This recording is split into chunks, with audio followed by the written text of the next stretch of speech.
أهلا بيكم في فيديو جديد. معاكم سلوى عبده ووردبريس ديفلوبر. هنشرح النهاردة ازاي تقدر تعمل لايف شات على الموقع بتاعك من غير ما تحتاج تكتب سطر كود واحد. تابعونا للنهاية وما تنساش تتفرج على الفيديوهات اللي فاتت، ويلا بينا نبدأ. احنا كده على الموقع بتاعنا اللي هنعمل له لايف شات. زي ما انتم شايفين الموقع بتاعنا مش عليه اي لايف شات خالص. فهنعمل ايه؟ هنيجي هنا في الداشبورد، بلجن، اد نيو بلجن. بعد كده هنكتب لايف شات.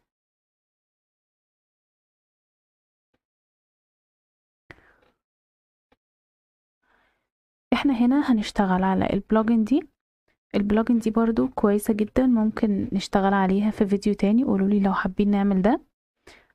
دلوقتي احنا هنا هنشتغل على البلجن دي، هتعملوا انستول ليها وبعد كده هنضغط اكتف. انا هنا مش هعمل كل ده عشان هي اوريدي عندي متاكتفه. تمام، خلاص نزلناها والدنيا تمام. هنرجع تاني للبلجن اللي عندنا. هنيجي هنا البلجن بتاعتنا اهي، هنيجي في السيتنج، هيظهر لنا الشكل ده. احنا لو عندنا ميل هنضغط لوجن، ولو ما عندناش هنعمل ساين اب. ونبدأ نعمل من الأول وجديد، نحط اسمنا والباسورد والإيميل اللي احنا حابين نعمل عليه الجزء ده يعني، وهيشتغل معانا. اوكي، انا عاملة اوريدي اكاونت، فهعمل لوجن. نضغط لوجن،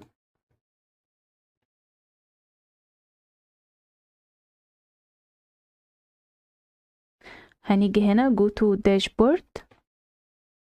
تمام، هيظهر لنا الشكل ده لو احنا اوريدي عاملين اكاونت. تمام، بس احنا هنا هنعتبر ان احنا مش عاملين اكاونت، فهنيجي هنا هيظهر لكم بالظبط الشكل ده. للناس اللي لسه بتبدأ معايا بتعمل اكاونت دلوقتي هيظهر بالظبط الشكل ده.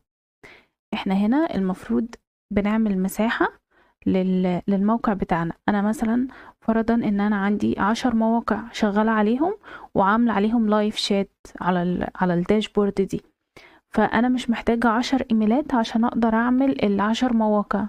فانا بسجل بايميل واحد وبيظهر لي بقى الداشبورد دي. اقدر ان انا اعمل كذا مساحة هنا بكذا موقع، كل مساحة ليها موقع، يعني كل جزء من هنا ليه موقع. يعني انا هنا عندي مثلا موقع هنا، هضيف دلوقتي موقع تاني معاكم فهيبقى مثلا موقعين وهكذا. اوكي، هنيجي اول حاجة نجيب اللينك بتاع الموقع بتاعنا اللي احنا هنضيف عليه اللايف شات. تمام، هنيجي نجيب الدومين بتاعنا. سوري، هنا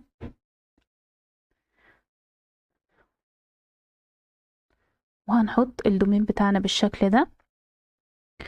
والأحسن ان احنا نعمل المساحة بتاعتنا بنفس اسم الموقع، عشان ايه؟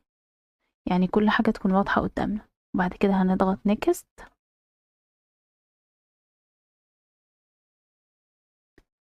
تمام، done.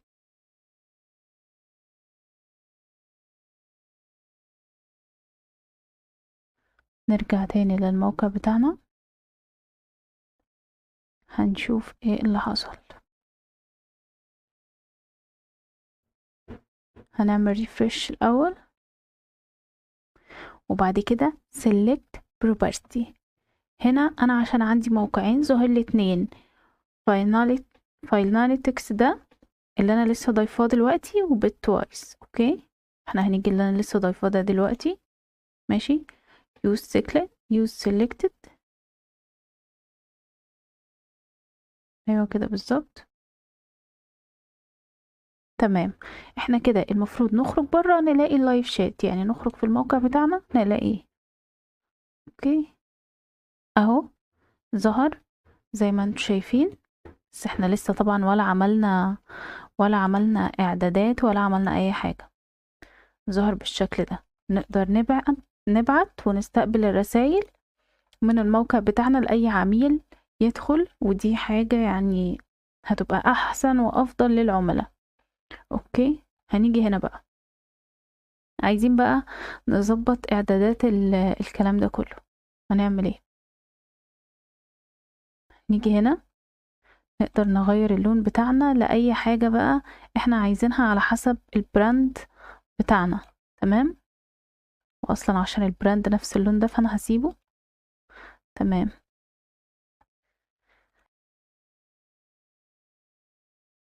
اوكي، بعد كده هنيجي هنا في الادفانسد، وهنا بقى نقدر نتحكم في الشكل اللي هيظهر على الموقع بتاعنا من بره. اوكي، ركزوا معايا كده اللي هيحصل بالظبط. نقدر نخلي الايكون بتاعتنا في اي زاوية من زوايا الموقع من الجزء ده بالظبط. اوكي، بس احنا بنحطها في يعني المكان الطبيعي اللي اي حد بيحطها فيه. تمام، نقدر نخلي الايكون بتاعتنا بالشكل ده، تظهر كده بالشكل ده او بالشكل ده. تمام، بس طبعا ده افضل بكتير. اوكي، نقدر هنا في الموبايل، احنا كده في الديسكتوب، نقدر هنا في الموبايل ان احنا نخليها تظهر بنفس الكلام هنا او هنا. تمام، وبرضو في اي زاوية من الزوايا اللي احنا عايزينها. نقدر كمان الشكل بتاع we are here ده لو عايزين نشيله نضغط هنا وهيتشال بكل بساطة. اوكي، احنا لازم نسيف كل اللي احنا عملناه ده، وكمان ما ننساش ان احنا نقدر نغير الالوان بتاعتنا. تمام، على حسب باليتة الالوان اللي موجودة عندنا. تمام، على حسب بقى احنا عايزين الهيدر بتاعنا ده ما يبقاش اخضر مثلا، يبقى اسود بالشكل ده. تمام، عايزين مثلا المسج بتاعتنا ما تبقاش باللون ده مثلا، تبقى اسود، وهكذا. عايزين مثلا المسج هنا ما تبقاش بالشكل ده، عايزينها كده مثلا. طبعا وهي كده افضل. تمام، وهكذا بقى في كل حاجة. مفروض نعمل سيف للي احنا عملناه ده، وبعد كده نقدر نرجع نشوف الموقع بتاعنا اللي حصل له من التغييرات. نعمل ريفرش. اوكي، الموقع بتاعنا ظهر بالشكل ده. مش عارفة هنا هو ظهر لكم ولا لأ. اوكي، هنضغط هنا، الشكل بتاعنا اهو اللي احنا المفروض عملناه. تمام، بعد كده هنيجي هنا، هنيجي في الجزء ده ونضغط edit content. تمام، احنا هنا بقى هنظبط الواجهة دي بتاعت الشات بتاعنا على حسب ما احنا عايزين. دلوقتي انا عايزة اكتب ايه هنا؟ انا ممكن اكون عايزة اغير الجزء ده. تمام، فمثلا انا عايزة اكتب بالعربي مثلا اي حاجة.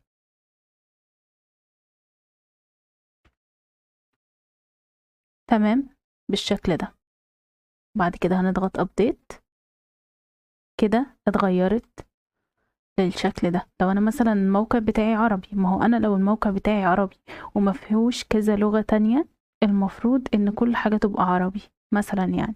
ونفس الكلام لو انجليش وما فيهوش اي لغات تانية، المفروض يبقى كل حاجة انجليش. فانا مش هينفع اكون عامل الموقع بتاعي عربي مثلا واللايف شات بتاعي بالانجليش، حتى لو كانت الهيدنج والهيدر والحاجات اللي المفروض تبان ان انا ماليش تحكم فيها، لكن هي في الحقيقة لا، انا ليا تحكم فيها.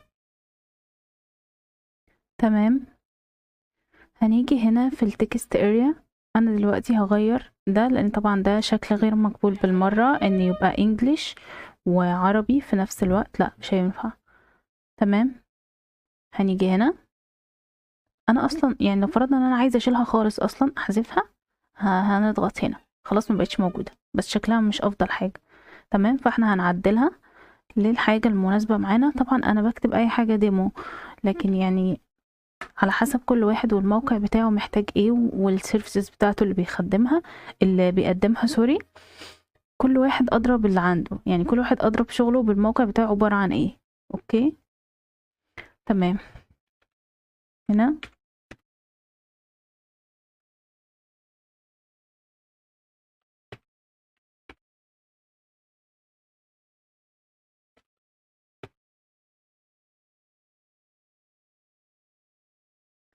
تمام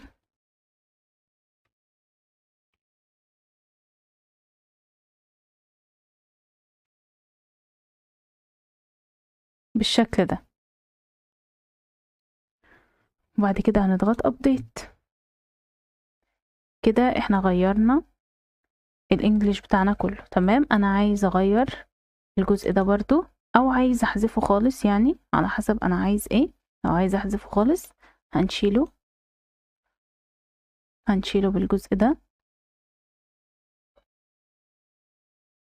هنشيله كده بالشكل ده. ولو عايز اخليه موجود طبعا هنحوله العربي برضو.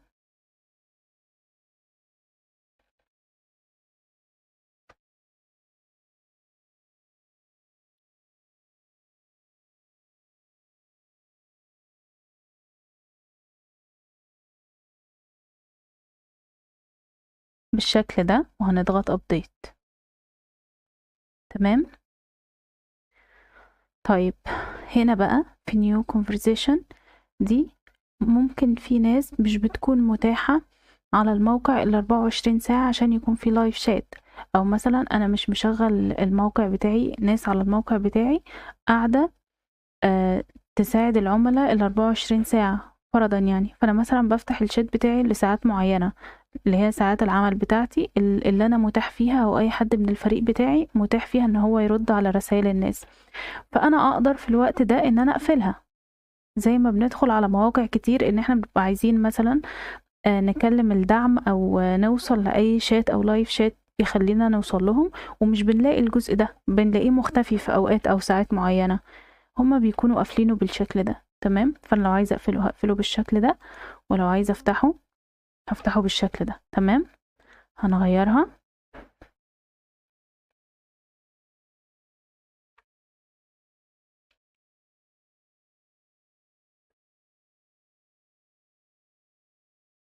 تمام بالشكل ده وهنضغط ابديت.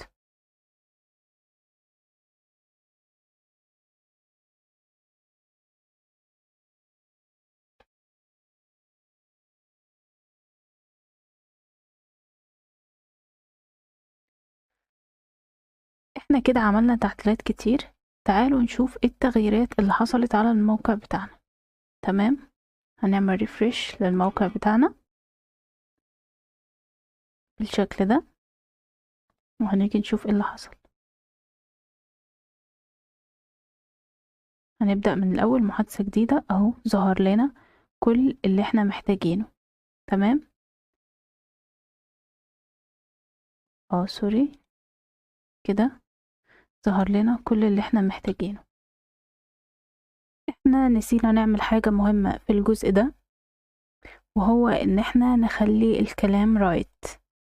هو كان left عشان كان انجلش، فاحنا نسينا نخليه رايت، فهنخليه رايت دلوقتي. نعمل ابديت وهنا نفس الكلام هنخليه رايت. ابديت.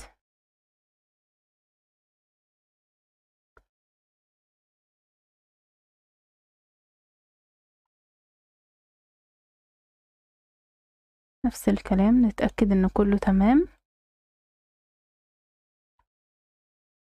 تمام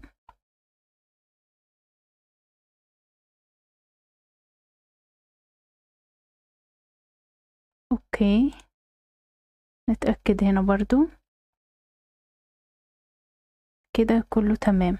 عشان بس لما احنا ما عملناش، لما احنا غيرنا اللغة من انجليش لعربي، احنا كان المفروض ناخد بالنا من الجزء ده ونسينا للأسف، فكده يبقى تمام جدا. نقدر ندخل الشات بتاعنا تاني، نقدر نسيرش على سؤال، اي حاجة احنا محتاجينها.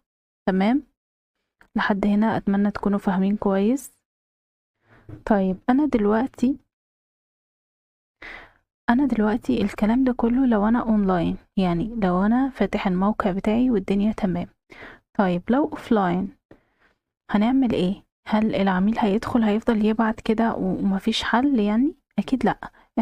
احنا محتاجين من العميل ان هو يسيب البيانات بتاعته عشان نقدر نتواصل معاه تاني. احنا مش هنخسر عملاء في الوقت اللي احنا مش فاتحين فيه الموقع بتاعنا. تمام، فاحنا هنيجي هنا في اوفلاين، هيظهر لنا الشكل ده. احنا طبعا مش عايزين نسيبه انجليش، او حتى هنعدله على حسب اللي احنا محتاجينه، او على حسب البيانات اللي احنا محتاجينها. اول حاجة هنا هنيجي، طبعا لو عايزة احذفها برضو تمام اوكي. هنيجي مثلا نطلب منه ان هو يسيب البيانات بتاعته وهنتواصل معاه قريب يعني. تمام،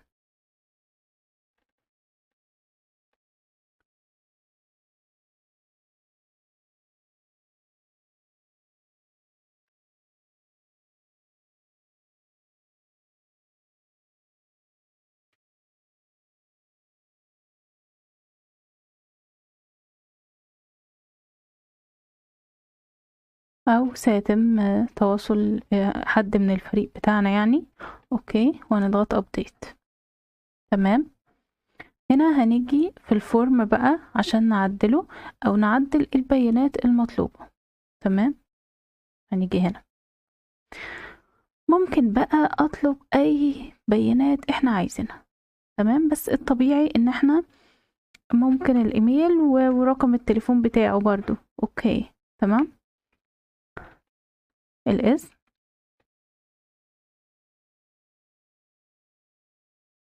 الايميل. تمام، وعايزين رقم التليفون بتاعه ضروري برضو.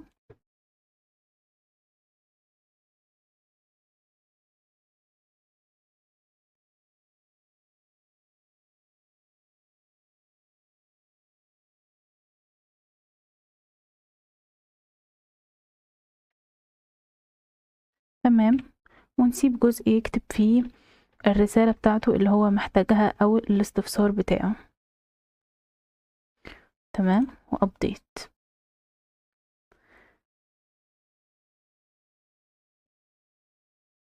اوكي، ده كده الشكل ده هيظهر واحنا مش فاتحين الموقع بتاعنا، او يعني مش متاح ان احنا نكون موجودين فهنرد عليه. فالرسالة دي او بالظبط الشكل ده اللي هيظهر له، وهو هيملأ البيانات بتاعته والمفروض توصل لنا.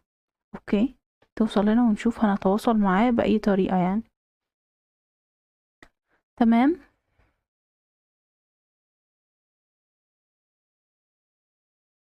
تمام، نرجع تاني للموقع بتاعنا. نرجع تاني كده عشان نفتح شات مرة تانية.